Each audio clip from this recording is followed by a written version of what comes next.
ये बेचारे निर्दोष हैं, इन्हें मत मारो। इन्होंने तुम्हारा क्या बिगाड़ा है? इन्हें मत मारो, मत मारो। ऐसा अत्याचार क्यों कर रहे हो? अरे दुष्ट राजा, अरे तू रक्षक था, तू ही भक्षक बन गया। क्यों ऐसा कर रहे हो? लोग रोते हैं, रो रो के गिड़गिड़ाते हैं, छोड़ दो इन्हें। परंतु वह पाप का कृत्य बंद नहीं होता है। लोग कहते अरे पापियों, अरे मूर्खों, अरे दुष्टों, मान जाओ, मान जाओ, मान जाओ। वह नहीं मानते हैं और वे सभी मुनि निर्दोष थे, समता भावी थे और उस घानी में पेल दिए जाते हैं।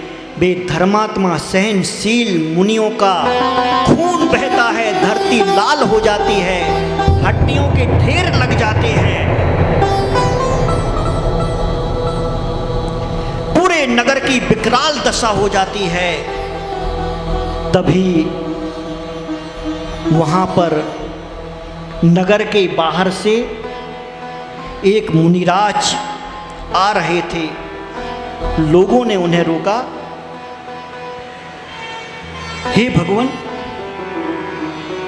नगर में मत जाओ, आप अंदर मत जाओ। मुनिराज पूछते हैं क्या हुआ? मत जाओ, वहां सभी मुनियों को मार दिया गया है, आप मत जाओ, कम से कम आप बच जाइए। पैर पकड़ लेते लोग। वो कहते क्या हुआ, हुआ क्या है?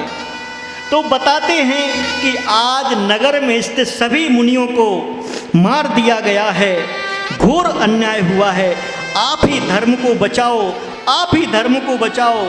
सारे मुनि प्राणहीन हो गए हैं। ऐसा सुनकर के उन मुनिराज के शरीर से पसीना पसीना आने लगा, पसीना पसीना बहने लगा, आंखें लाल हो गई उन मुनिराज की, चेहरा क्रोध से बदल गया और लाल लाल आंखों से उनके मुंह से निकला हा हा हा,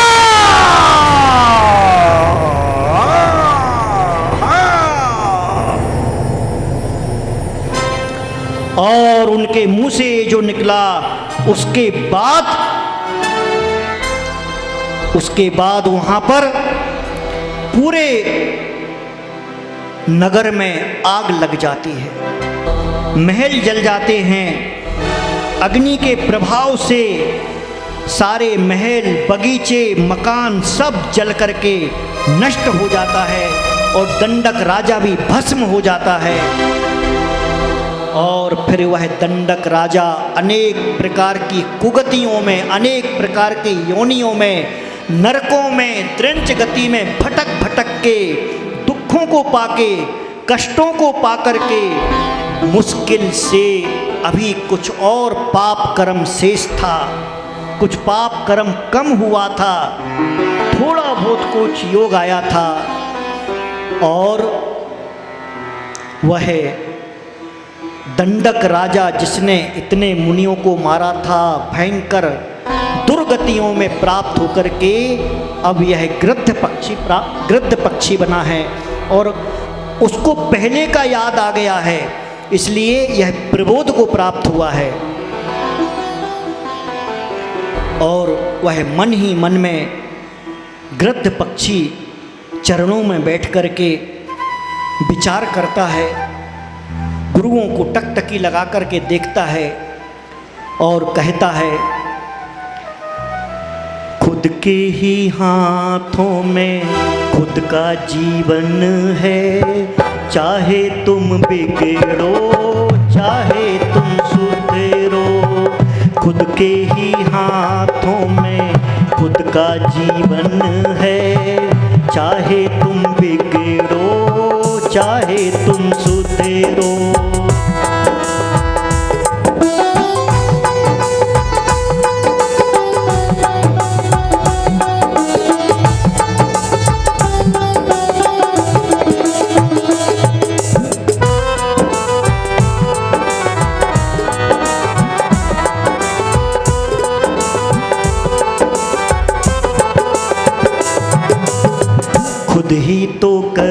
कहते हैं कर्म कमाई, खुद ही तो करते हैं धर्म कमाई, खुद के ही कर्मों से जग भर माई, खुद के ही कर्मों से मुक्ति है पाई, खुद के ही हाथों में खुद का जीवन है, चाहे तुम बिगड़ो चाहे तुम सुधरो, खुद के ही जीवन में खुद का जीवन है, चाहे तुम बिगड़ो चाहे तुम सुधरो।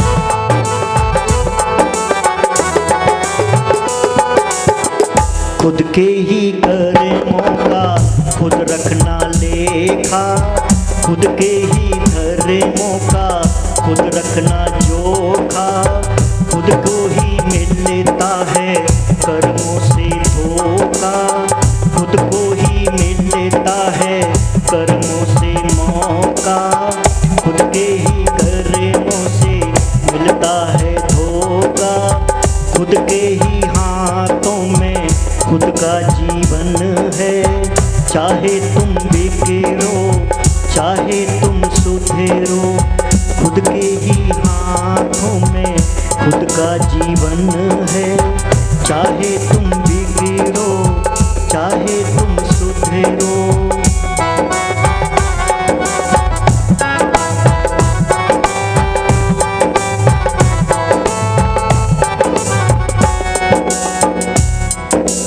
कर्मों की विचित्रता से यह संसार भी अत्यंत विचित्र योग संयोगों से भरा हुआ है। मुनिराज ने गृध्र पक्षी से कहा, हे पक्षीराज, अब तुम भयभीत मत होना, अब तुम रो मत, आंसू मत बहाओ, जो बात जैसी होने वाली है उसे अन्यथा कौन कर सकता है। देखो, यह कहाँ महाअटवी, यह राम सीता कहाँ, यह हमारा पड़गान यहाँ हुआ, और यह तुम्हारा प्रबुद्ध हो जाना, तुम्हें ज्ञान प्राप्त हो जाना।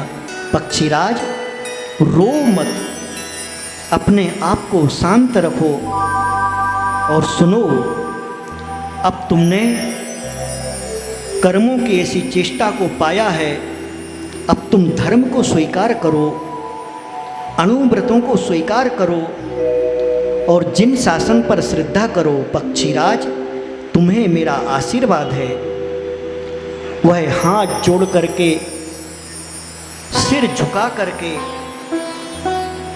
धर्म को स्वीकार करता है। गृध्र पक्षी अनुव्रतों को स्वीकार करके बार बार सिर पर हाथ धर करके ऐसे ऐसे सिर हिलाता है और स्वीकृति देता है कि मैंने आपके कहे हुए धर्म को स्वीकार कर लिया। दोनों मुनियों ने राम और सीता से कहा, अब आप लोग इसकी रक्षा कीजिए। अब यह बेचारा कहाँ जाएगा? सुनो राम, सीते, लक्ष्मण, आज से तुम इसे अकेला मत छोड़ना। इसने अनुव्रतों को ग्रहण किया है, इसके धर्म का पालन कराना यह भी तुम्हारा कर्तव्य है। सम्यक दर्शन को प्राप्त करने वाला जीव अत्यंत पवित्र हो जाता है। उन्होंने गुरु आज्ञा के पालन के साथ उसे अपने ही पास रख लिया। यह राम की करुणा, यह राम का मन, यह राम का उपकार। इसलिए कहते हैं, राम छवि अमिटवनी मन में चिरकाल से, दिल में तुम ढूंढो उन्हें मिल जाएं लाल से। बोलो राम, बोलो राम, बोलो राम, बोलो राम, बोलो राम, बोलो राम, बोलो राम, बोलो राम। छवि अमिट बनी मन में चिरकाल से, दिल में तुम ढूंढो उन्हें मिल जाए काल से। बोलो राम, बोलो राम, बोलो राम, बोलो राम।